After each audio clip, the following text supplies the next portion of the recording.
The most important thing that I do for kids, for people around the world, is my play, right? Like that's, if it wasn't for that, nobody would be interested in anything that I have to say or do. So that's kind of what I want to be remembered as well. Chess has already become part of mainstream culture more than it was before. So chess was always something that a lot of people admired. I don't have any particular routine, something that I need to do. I try to keep my mind as clear as possible, be well rested, well fed, kind of keep my blood sugar at an appropriate level for the kind of chess that I'm going to play that particular day, and that's about it. I think what I try is not worry too much about what's going to happen, especially the night before, because then it becomes harder to sleep. Chess, while it's an ancient board game, right? It's an analog game.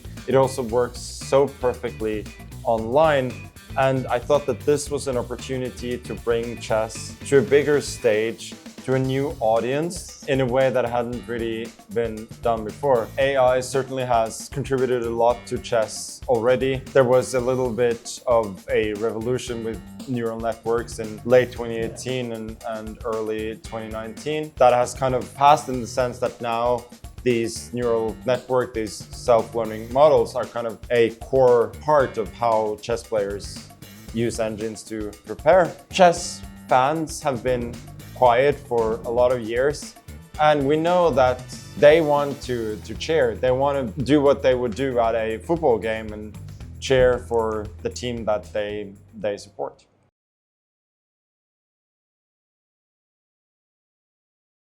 Hello everyone, this is Faruk and you are at Revpanda Live. Welcome to a very special edition of our podcast. Today, I'm joined by Magnus Carlsen, the greatest chess player of all time. A 5-time world chess champion, the highest rated player in history, and an ambassador of the game across both traditional and digital platforms. Magnus has not only transformed the way people look at chess, but also inspired millions across the globe with his incredible skills, charisma, and vision for the future of the game. Magnus, it's an absolute honor to have you here with us. Welcome to the show. Thank you so much. Magnus, I know that it's not your first time here in Riga, but I'm wondering if you had any chance to do some sightseeing today in the town. Well, you know, last time I was in Riga, which was the first time I was here, I actually went to a restaurant that had been recommended by, I think, some local guide with my wife. And then it turned out that that restaurant was in the building that Mikhail Tal, the wizard of Riga, the former world chess champion, was right there. So I felt that I was doing sightseeing right there. And then, apart from that, it's a very nice modern city. It's got good sights and good food. Even, you know, as we're out here, a good golf course, which I always appreciate. So I've been very happy so far. Absolutely, Magnus. About the culinary experience, I'm with you definitely. I've been to a lot of different restaurants and I love the food here. Riga has another star from me. And we are also here at BETBY's corporate event. And I've seen that you already played some golf today, right? So apparently you enjoy golf a lot, right? Oh yeah, I do. I started a little less than 2 years ago, and I'm absolutely hooked. My chess coach plays a lot as well. He actually lives only a few hours from here in Lithuania, so he came over today to play as well. And my father just started as well, so we enjoy that. For me, it's, you know, I think about chess all the time, but when I'm out at the golf course, I don't think about it. So for me, that's a great thing, and you know, I get to be outside a lot and exercise too. So I'm very happy. Magnus, the locals say that we are very lucky with the weather, by the way, because sometimes it can be really like rainy even in the middle of August, right? Well, it was very windy today, but it's also sunny. So I haven't been much home in Norway, unfortunately, but it's been a great summer there, and as long as it can last into to late August, super happy. Absolutely. And it's maybe you probably saw already in the city, Riga is hosting Eurobasket, and there are lots of fans coming from around the world. And as you just mentioned, it is not only a country that appreciates basketball, but also chess. And Mikhail Tal, you mentioned already, the champion from 1960-61. Even there's a monument in a park in the city center, so I actually stay somewhere very close by. And I wonder about your observation on chess and its adoption in the Baltics region. What would you say? It's interesting indeed. Chess certainly has a long tradition in the Baltics. Of course, during the Soviet Union, but even predating that, Paul Keres, the Estonian who almost became world champion many times. Then you had Vladimir Petrovs from Latvia as well in those years, and Mikainas from Lithuania as well. And in recent years, of course, after Tal, you had Shirov from Latvia as well as many other good players. So the Baltics has always been a melting pot of different cultures, and it's natural that chess has become part of the culture as well. Absolutely, it feels so good to be here. And let's maybe just move to another part of the world. And congratulations on your victory at the chess championship at the Esports World Cup in Riyadh. You were representing Team Liquid, and you won against Alireza Firuzja in the final. How was the tournament overall, and can you tell us about your time in Riyadh and your impressions over there at the tournament, maybe? So I first came in contact with the people at the EWC about a year ago, and their vision was to bring chess into the Esports World Cup. And for me, that was kind of an immediate hit, because chess, while it's an ancient board game, right, it's an analog game, it also works so perfectly online. And I thought that this was an opportunity to bring chess to a bigger stage, to a new audience, in a way that hadn't really been done before. And I didn't really know what to expect of the event, but honestly, it exceeded every expectation that I had. It was very well produced, very exciting. I loved seeing the fans cheering, even if they were sometimes cheering for my opponents as well, as I was trying to beat the players from the Falcons, which is it's the local team. But I sincerely believe that this is the way for faster chess forward, and I think it's going to be even better next year. And of course, for me, it helps playing well and winning in a pretty convincing way in the final. That's not what it's all about. It was also the overall experience there with the event, and honestly, also being part of not only an ambassador for the EWC, but also being part of Team Liquid and being able to help their team, giving something back to them. Absolutely. I was watching live, so I saw that you had a good time over there at the tournament. tournament. Yeah, for sure. You actually touched base on my next question a little bit. Events like Esports World Cup open chess to much larger audiences, especially younger generations. We see that FIDE, International Chess Federation, often takes a very traditional approach, right? But you have a little bit more, let's say, innovative and new ways to engage fans. So in your view, how can chess become even more widely adopted, especially among younger generation? I think that chess has already become part of mainstream culture more than it was before. So chess was always something that a lot of people admired. It was kind of a more high culture thing, and that niche is great in itself.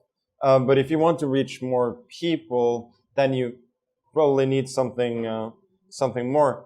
And I think it's great to see the way chess has been now adopted into to popular culture. But you also need formats that kind of reflect the world we live in that now. And I think the format that was showcased at the EWC shows exactly that. It's exciting. It's so much like a sport, more than we've ever seen in chess. And I remember when I was a child, chess meant like going to a chess club or reading books, learning from the books the famous moves of the greatest chess players. But now it is just a couple of clicks away. Younger people can just go ahead and learn everything. Watch your matches, for instance, and get the whole idea. So, how do you think the digital platforms are shaping, the, let's say, future of chess as you see it? I think overall it's been a huge net positive for chess.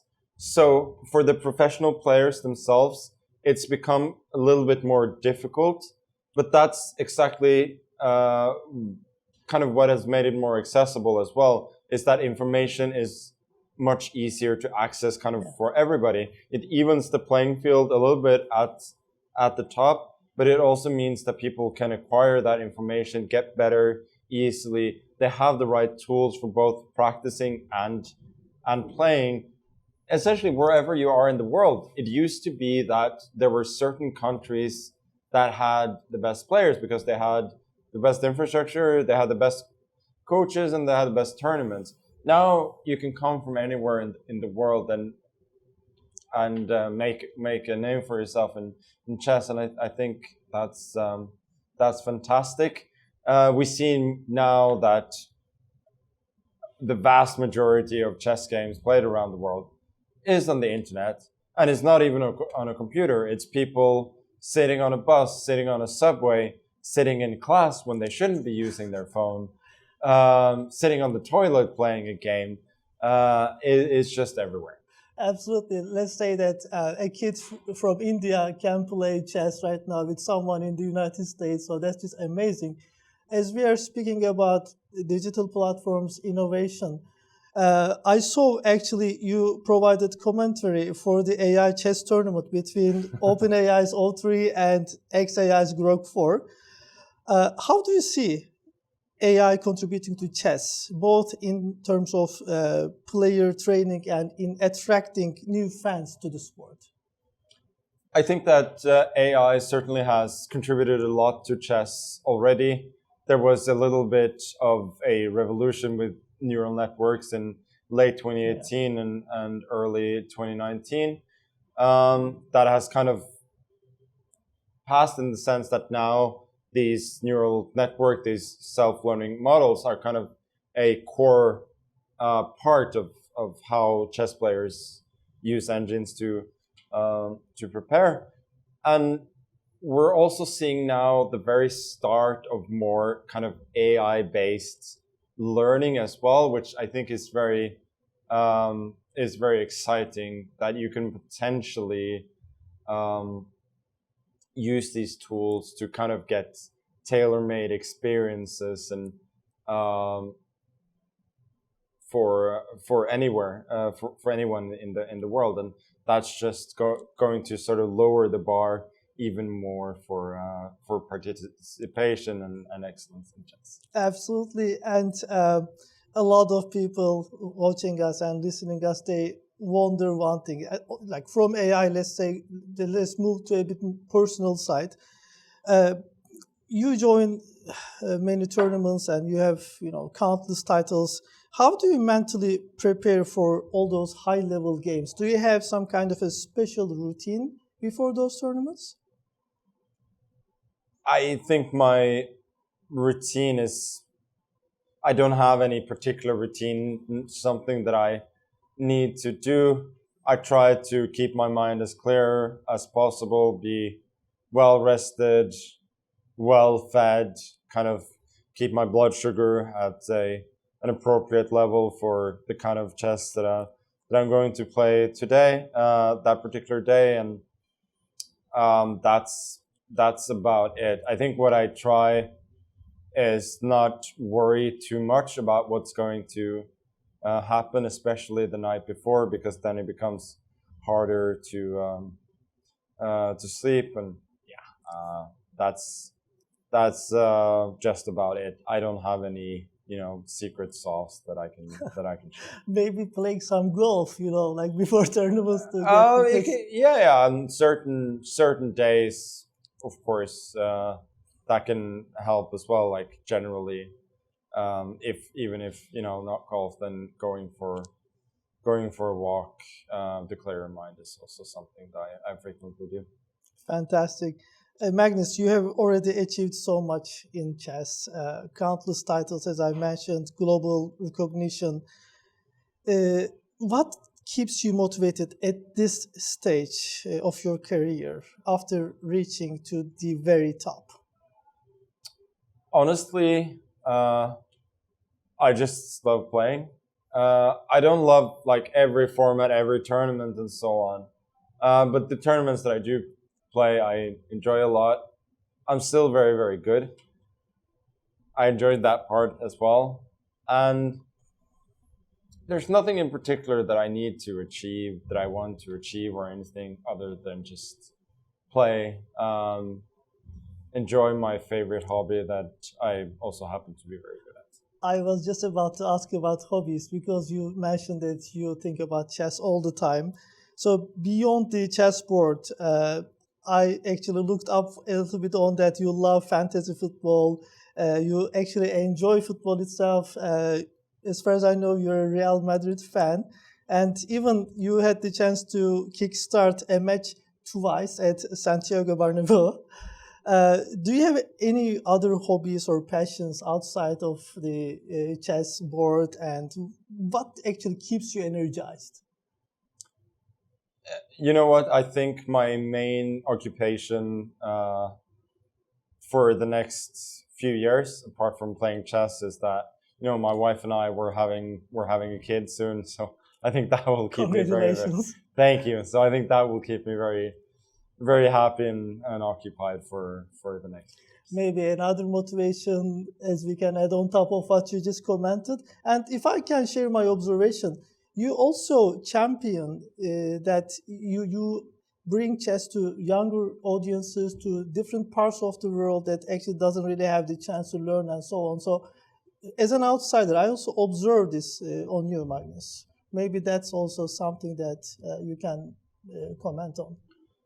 I generally try to bring joy to the game, share what a fantastic game this is. But I think the most important thing that I do for kids, for people around the world, is my play, right? Like that's, if it wasn't for that, nobody would be interested in anything that I have to say or do. So that's kind of what I want to be remembered as well.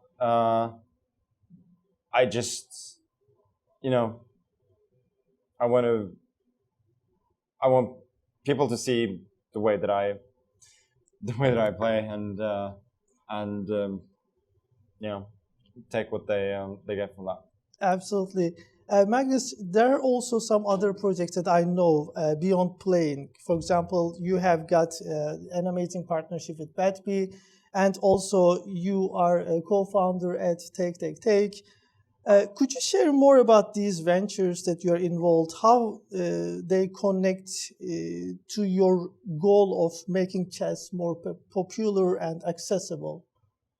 I think you touched on it there, that it's all about making chess more accessible, more popular, and Take aims to do that as well by making a sort of a product that's tailor-made for people to to follow chess in a better way. Apart from that, as you said, I'm a brand ambassador for BETBY. I work with chess.com as well, with freestyle chess as well. So it's a lot of things to do, but of course everything with me is connected to chess at the end of the day. I see. And in this goal to make chess more accessible, esports, I believe, plays a big role. How do you see chess? It is already actually carved into esports, and we see more and more players. How do you see the future of chess evolving within the esports? I think faster chess online definitely belongs in an esports setting, and I think it would be fantastic for hardcore chess fans, for players, for other chess fans who don't follow it as often as well, but enjoy the fast-paced action of these tournaments as well.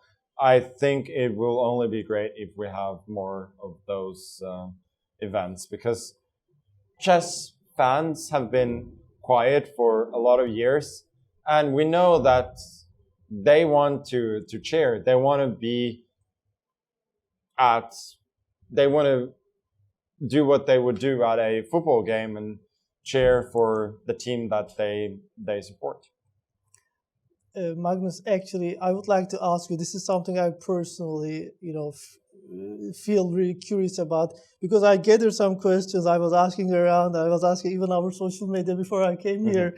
So what inspires you? It can be, let's say, an activity, it can be a person, it can be a place.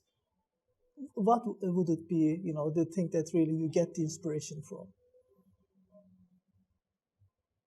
I honestly don't reflect on inspiration a lot. I generally kind of live more now, I guess, and I don't delve on everything that's kind of going on at a higher level. So inspiration for me in chess is I just want to play, right? In inspiration, kind of in a higher sense, I don't know. So your guess is as good as mine. You'll live the day, as you mentioned. Magnus, I know that you'll be here in Riga for a couple of days more. So I wish you an amazing time here in Riga. I very much appreciate your taking time and joining us today at Revpanda Live podcast. Before we wrap it up, do you have anything to say to our chess lovers, our viewers? Yeah, I just hope you listen to this conversation and get inspired to play more chess, to watch, to learn, and to enjoy the greatest game in the world. Thank you so much, Magnus, for joining us. Thank you. Everyone, we had an amazing podcast with Magnus today, and I loved every second of it. I hope it becomes an inspiration for you as well. Stay tuned for more sessions from us, and I will see you at the next Revpanda Live. Winning is a decision. A decision to choose the right technologies. A decision to work with the best people, use modern solutions, and think globally. And finally, a decision to see the game from a whole new angle. Make your move.